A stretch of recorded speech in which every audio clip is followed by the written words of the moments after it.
ጤና ይስጥልን የተወደዳችሁ የቦርከና ሚዲያ ቤተሰቦቻችን የዕለተ ሮብ የካቲት 11 ቀን 2018 ዓ.ም የሰዓቱን ዜናዎች ይዘንላችሁ ቀርበናል። አበይት ዜናዎችን እናስቀድማለን። በደቡብ ኢትዮጵያ ክልል ጋሞ ዞን የተቀሰቀሰው ግጭት በዛሬው ዕለትም አለመቆሙን የአካባቢው ነዋሪዎች ተናገሩ። በአርባ ምንጭ ዙሪያ ወረዳ ዘይሴ ተብሎ በሚጠራው አካባቢ በተፈጸመው ጥቃት የሟቾች ቁጥር 20 መድረሱን ነዋሪዎቹ ተናግረዋል። የዜናችን ቀዳሚ አካል ነው። ዶክተር ደብረጽዮን የተቃጣብንን ጥቃት እንመክታለን ሲሉ ተናገሩ። በዛሬው ዕለት የካቲት 11 የሚከበረው 51ኛው የህወሓት የምስረታ በዓልን አስመልክቶ ንግግር ያደረጉት የክልሉ ጊዜያዊ አስተዳደር ጀነራል ታደሰ በበኩላቸው ለሰላም ስንል መስዋዕትነት ለመክፈል ዝግጁ ነን ሲሉ ተናግረዋል። ነገር ግን ሰላም መፈለጋችን ራሳችን ከመከላከል አያግደንም ሲሉ ተደምጠዋል። ሌላኛው የዜናችን አካል ነው። የኦሮሞ ነጻነት ግንባር በኢትዮጵያ የጦርነት ደመና አንዣቧል ሲል አስጠነቀቀ። ፓርቲው ሁሉን አቀፍ የፖለቲካ ውይይት እንዲደረግም ጥሪ አቅርበዋል። በዝርዝር እናስደምጣቸዋለን። በጅንካ ከተማ ሁለት ግለሰቦች የጎዳና ልጆችን ተጠቅመው ከአንድ ውጭ ዜጋ የእጅ ስልክና ላፕቶፕ ኮምፒውተር ሰርቀው ለመሰወር ሲሞክሩ እጅ ከፍንጅ መያዛቸውን የከተማዋ ፖሊስ አስታውቋል። ሌላኛው የዕለቱ ዜናችን አካል ነው። በዩክሬንና በሩሲያ የመጀመሪያው ቀን ድርድር ትርጉም ያለው ለውጥ ማምጣቱን አሜሪካ አስታውቃለች። በተመሳሳይ መልኩ ኢራንና አሜሪካ በስዊዘርላንድ ያደረጉት ውይይት ገንቢ እንደነበር ሁለቱም ወገኖች አስታውቀዋል። ከባህር ማዶ በትንታኔ የምናደርሳችሁ የዕለቱ ዜናችን ነው። ዜናዎቻችንን በዝርዝር እናስደምጣቸዋለን። በቅድሚያም በደቡብ ኢትዮጵያ ክልል ጋሞ ዞን አርባ ምንጭ ዙሪያ ወረዳ ዘይሴ ተብሎ በሚጠራው አካባቢ የተቀሰቀሰው ግጭት ዛሬም አለመቆሙም ነዋሪዎች ተናገሩ። ከባለፈው እሁድ ጀምሮ በተከፈተ ተኩስ በርካታ ንጹሃን መገደላቸውን ነዋሪዎች ተናግረዋል። ነዋሪዎቹ የክልሉ አድማ ብተናና የዞኑ መደበኛ ፖሊስ ሕግ ለማስከበር በሚል በወሰዱት እርምጃ እስካሁን ከ20 በላይ ሰዎች ሕይወታቸው ማለፉን ተናግረዋል። ነዋሪዎቹ በአካባቢው ተኩስ ሊቆም ባለመቻሉ የሞቱትን እንኳን መቅበር ሳይቻል ቀርቶ እንደነበር ተናግረዋል። እሁድ ማምሻውን በዘይሴ ወዘቂ አካባቢ የተጀመረው ተኩስ በዘይሴ ደንቢሌ አካባቢ ድረስ ተስፋፍቶ እንደነበርም አመላክተዋል። የአካባቢው ነዋሪ በሰጡት አስተያየት አድማ ብተናና የፖሊስ አባላት ሰፍረው በቆዩበት ወዘቂ የጤና ጣቢያ ወደ ሌላ ቦታ ሲንቀሳቀሱ የህዝቡን ንብረት ይዘው መንቀሳቀስ በመጀመራቸው ህዝቡ ተቃውሞ በማሰማቱ የጸጥታ አካላት ተኩስ ጀምረው ነው ሲሉ የተፈጠረውን ችግር አስረድተዋል። በተመሳሳይ መልኩ በኢፌዴሪ የህዝብ ተወካዮች ምክር ቤት የዘይሴ ብሔረሰብ ተወካይ የሆኑት አቶ አብርሃም አሞሼ በሰጡት አስተያየት በአካባቢው በመዋቅርና ራስን በራስ የማስተዳደር ጥያቄ ምክንያት የዘይሴ ህዝብ በክልሉ መንግስት ከፍተኛ በደል እየደረሰበት ነው ብለዋል። እሁድና ሰኞ ብቻ የደቡብ ኢትዮጵያ ክልል አድማ ብተናና የጋሞ ዞን ፖሊስ በሰላማዊ ዜጎች ላይ ተኩስ ከፍተው 12 ንጹሃን የገደሉት ብለዋል። በስድስተኛው ዙር ሀገር አቀፍ ምርጫ የዘይሴ ብሔረሰብ ሙሉ በሙሉ የኢዜማ ፓርቲን በመምረጡ ከ2013 ዓ.ም ማግስት ጀምሮ በዘይሴ ህዝብ ላይ የተጀመረው ተጽዕኖ እስካሁን አልቆመም ሲሉ ተናግረዋል። በህዝቡ ላይ ብቻ ሳይሆን በኢዜማ ተመራጭ አመራሮችም ላይ ተጽዕኖ ሲፈጠር ቆይቷል ሲሉ ተናግረዋል። ባለፉት ጊዜያት በዘይሴ ህዝብና ተመራጭ የምክር ቤት አመራሮች ላይ የነበረው ጫና በቀጣይ ለሰባተኛው ዙር ሀገር አቀፍ ምርጫ ፓርቲው በአካባቢው የሚያደርገውን እንቅስቃሴ አደጋ ውስጥ ከቶታል ሲሉ ተናግረዋል። የጋሞ ዞን እስካሁን በአካባቢው የተከሰተውን ግጭት በተመለከተ የሰጠው ማብራሪያ የለም። ቦርከና በትናንትናው ዕለት የዜና ሽፋኑ በአካባቢው በተቀሰቀሰው ግጭት 15 ሰዎች ህይወታቸው ማለፉን ከአካባቢው ነዋሪዎች የደረሰውን መረጃ ዋቢ በማድረግ ለአድማጮች ማድረሱ አይዘነጋም። ዶክተር ደብረጽዮን ገብረ ሚካኤል የሚቃጣብንን ጥቃት እንመክታለን ሲሉ ተናገሩ።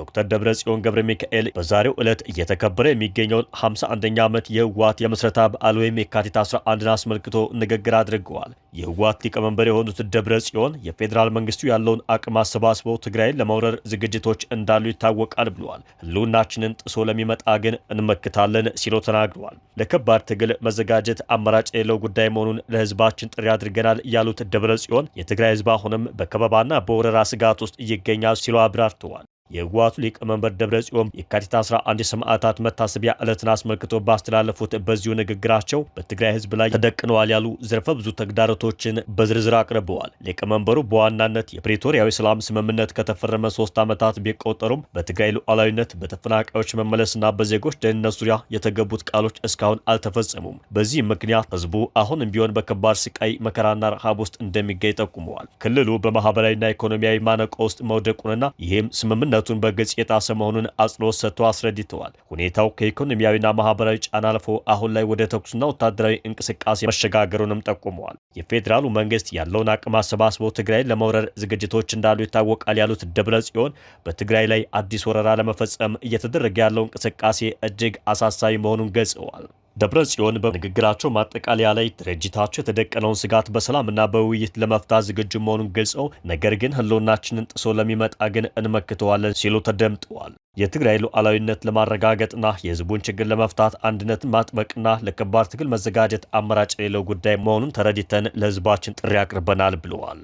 በተመሳሳይ መልኩ የጊዜያዊ አስተዳደሩ ፕሬዝዳንት ጀኔራል ታደሰ ወረደ ሰላም መፈለጋችን ራሳችንን ከመከላከል አያግደንም ሲሉ ተናግረዋል። የካቲት 11 ክብረ በዓልን በማስመልከት ንግግር ያደረጉት የጊዜያዊ አስተዳደሩ ፕሬዝዳንት የተፈናቃዮች መመለስና የግዛታዊ አንድነት ጥያቄዎች በፖለቲካዊ ውይይት እንዲፈቱ እንሰራለን፣ ነገር ግን ሰላም መፈለጋችን ራሳችንን ከመከላከል አያግደንም ብለዋል። በምርጫ ቦርድ የተሰረዘው ድርጅቱ የተመሰረተበትን 51ኛ ዓመት የካቲት 11 በዓል ምክንያት በማድረግ በመቀለ በሚገኘው የሰማዕታት መታሰቢያ ሐውልት ስር የአበባ ጉንጉን በማስቀመጥና የሻማ ማብራት ስነ ስርዓት አከናውነዋል። በዚሁ መርሃ ግብር ላይ የተገኙት የጊዜያዊ አስተዳደሩ ፕሬዝዳንት ሌተናንት ጀነራል ታደሰ ወረደም በትግራይ ህዝብ ላይ የደረሰውን የጦርነት ጠባሳ በማስታወስ ንግግራቸውን የጀመሩ ሲሆን ቀሪ ጥያቄዎች በሰላም እንዲፈቱ ያላቸውን ጽኑ ፍላጎት ገልጸዋል። ተፈናቃዮችን መመለስና የትግራይን ግዛታዊ አንድነት ማረጋገጥ ህጋዊ፣ ፍትሐዊና ብሔራዊ የትግራይ ህዝብ ጥያቄዎች ናቸው ብለዋል ጀነራል ታደሰ። እነዚህን ጥያቄዎች በፖለቲካዊ ውይይት ለመፍታት አስተዳደራቸው የሚችለውን ሁሉ እንደሚያደርግም ተናግረዋል። ባለፈው ጦርነት ከባድ ውድመት ደርሶብናል ያሉት ፕሬዝዳንቱ ተጨማሪ መስዋዕትነትና የአካል ጉዳት ሳይከተል ለቀሪ ጥያቄዎች መፍትሄ እንዲመጣ እንደሚሰሩ ቃል ገብተዋል። ሰላም ፈላጊነታቸው ድክመት እንዳልሆነ ሲያስረዱም ሰላም ፈላጊ ነን፣ ነገር ግን ያ ማለት ራሳችንን የመከላከል ፍላጎት የለን ማለት አይደለም ብለዋል። የሚቻለንን ሁሉ ሰርተን ጦርነት በማስቀረት የተረበሸውን ህዝባችንን እንዲረጋጋ እንስራለን ሲሉም ተደምጠዋል። ኦነግ በኢትዮጵያ የጦርነት ደመና አንዣቧል ሲል አስጠነቀቀ። የኦሮሞ ነጻነት ግንባር ሁሉን አቀፍ የፖለቲካ ውይይት እንዲደረግ ጥሪ አቅርበዋል። ኦነግ ባወጣው መግለጫ በኢትዮጵያ ላይ የጦርነት ደመና እያንዣበበ መሆኑን በመጥቀስ ባለፉት 10 ዓመታት በኦሮሚያና በሌሎች አካባቢዎች የቀጠሉ ግጭቶች ለሀገሪቱ የጸጥታ ማህበራዊና ኢኮኖሚያዊ ቀውስ ዋነኛ መንስኤ ሆነው መቀጠላቸውን አስታውቋል። የሀገሪቱን የጸጥታ ሁኔታ በተመለከተ መግለጫ የሰጠው ኦነግ የፖለቲካ ልዩነቶች አሁንም መፍትሄ አለማግኘታቸውን ገልጿል። በመሆኑም በሀገር ውስጥም ሆነ በውጭ የሚኖሩ የኦሮሞ ህዝብና የኦሮሚያ ነዋሪዎች የክልላቸውን ወሰን እንዲጠብቁ አንድነታቸውን እንዲያጠናክሩም ጥሪ አቅርበዋል። ድርጅቱ ይህንን ማድረግ እንደ አንድ ዜጋ የሲቪክ ግዴታ መሆኑን አጽንኦት ሰጥቷል። በኢትዮጵያ ውስጥ የሚካሄዱ የትጥቅ ግጭቶች መቀጠላቸውን የጠቀሰው መግለጫው ታሪካዊ የኦሮሞ መሬት ዝርፊያ አሁንም አልቆመም ሲል ከሷል። እንደ ኦነግ ገለጻ ኦሮሚያ በተፈጥሮ ሀብት የበለጸገች ብትሆንም ለረጅም ጊዜ የዘለቁ ግጭቶች ክልሉን ተደጋጋሚ የጦርነትና የብዝበዛ መድረክ አድርገውታል። በዚህም ምክንያት በርካታ ነዋሪዎች ለከፍተኛ ኢኮኖሚያዊ ችግር ተጋልጠዋል ብለዋል። ባለፉት ጥቂት ዓመታት የኦሮሚያን ድንበር አቋርጦ የሚገቡ የትጥቅ እንቅስቃሴዎች የአካባቢውን የጸጥታ ሁኔታ ይበልጥ እንዳባባሱት ፓርቲው ገልጸዋል። ይህ ሁኔታ በአንዳንድ አካባቢዎች የአስተዳደር ቁጥጥር እንዲላላና የሲቪል ዜጎች የዕለት ተዕለት ህይወት እንዲስተጓጉል ማድረጉንም አክለው ገልጸዋል። ኦነግ ለዚህ መፍትሄ ሆን ዘንድ መንግስት ከሁሉም ባለድርሻ አካላት ጋር እውነተኛና ሁሉን አቀፍ የፖለቲካ ውይይት እንዲጀምር አሳስበዋል። በተጨማሪም የዲሞክራሲያዊና ሰብአዊ መብቶች መከበር እንዲረጋገጥ እንዲሁም የክልል ወሰን ክርክሮች በድርድርና በህጋዊ ማዕቀፎች እንዲፈቱ አሳስበዋል። ዘላቂ ሰላምን ለማስፈን በሚደረገው ጥረት ውስጥ የሀገር ውስጥና ዓለም አቀፍ ተዋናዮች ተሳትፎ ወሳኝ መሆኑን አጽንኦት ሰጥተዋል። መግለጫው በማጠቃለያው የፖለቲካ ኃይሎች፣ የሲቪል ማህበራት፣ የሰብአዊ መብት ተሟጋች ድርጅቶችና ዓለም አቀፉ ማህበረሰብ በኢትዮጵያ ውስጥ ዘላቂ ሰላምና መረጋጋት እንዲሰፍን የድርሻውን እንዲወጡ ጥሪ አቅርበዋል። በጅንካ ከተማ ሁለት ግለሰቦች የጎዳና ልጆችን ተጠቅመው ከአንድ ውጭ ዜጋ የእጅ ስልክና ላፕቶፕ ኮምፒውተር ሰርቀው ለመሰወር ሲሞክሩ እጅ ከፍንጅ መያዛቸውን ፖሊስ ገለጸ።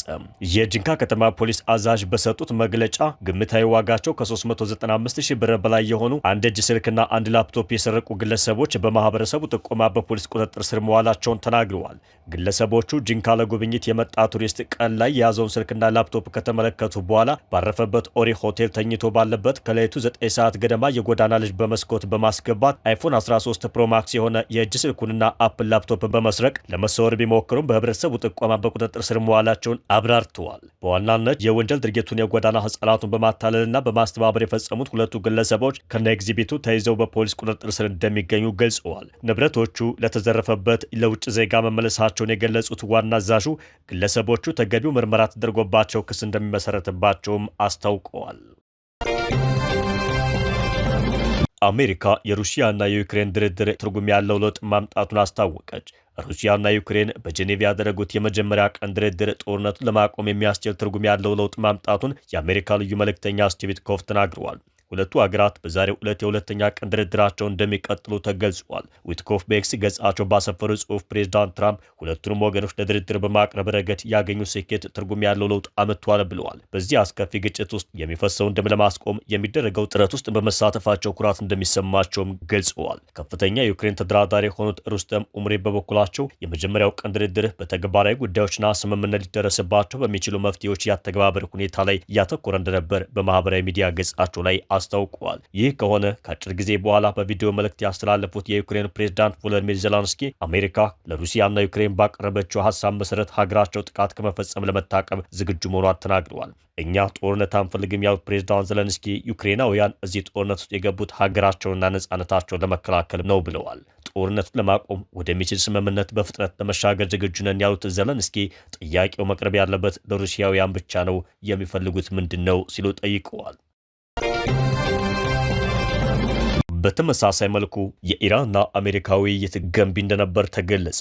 ሁለት ቀናትን የፈጀው ድርድር ዲፕሎማሲያዊ መፍትሄ እንደ አማራጭ ተያዘበት ነውም ተብሏል። በድርድሩ የተሳተፉት የአሜሪካ ልዑካን መሪና የፕሬዝዳንት ዶናልድ ትራምፕ ልዩ መልእክተኛ የሆኑት ስቲቭ ዊትኮፍ ለውጥ ታይቷል፣ ግን ውይይት የሚደረገባቸው ሌሎች ጉዳዮች አሉ ሲሉ ተናግረዋል። ዊትኮፍ ኢራን ቀሪ ልዩነቶችን የሚፈታ ሌላ ቀን ለማቅረብ ተጨማሪ 2 ሳምንታት እንዲሰጣት ጠይቃለች ብለዋል። የኢራን ተደራዳሪ ልዑካን ቡድን መሪ የውጭ ጉዳይ ሚኒስትር የሆኑት አባስ አራግቺ ወደ ስምምነት የሚወስደው መንገድ ተጀምሯል ሲሉ ተናግረዋል። በትንሹ ወደ ስምምነትና መርህ መጥተናል፣ በዚህ መርህ መሰረት ሰነድ አዘጋጅተናል በማለትም ተናግረዋል። ኢራን የኒውክሌር መርሃ ግብሯን በተመለከተ ከአሜሪካ ጋር በዋነኛ መሪዎች ላይ መግባባት ላይ መድረሷን አስታወቀች። ሁለቱ ሀገራት በጀኔቫ ቀጥተኛ ያልሆነ ውይይት ካደረጉ በኋላ የኢራን የውጭ ጉዳይ ሚኒስትር አባስ አራግጂ በሰጡት መግለጫ የኒውክሌር ዋነኛ መርሆችን በተመለከተ መግባባት ላይ ተደርሷል ብለዋል። አሜሪካ በውይይቱ መሻሻል ታይቷል ስትል አሞካሽታለች። የአሸማጋዩን ኦማን የውጭ ጉዳይ ሚኒስትር ባድር አልቡሳድ የጋራ ግቦችን በመለየትና የቴክኒክ ጉዳዮችን በተመለከተ ድርድሩ ጥሩ መሻሻል ታይቶበታል ብለዋል።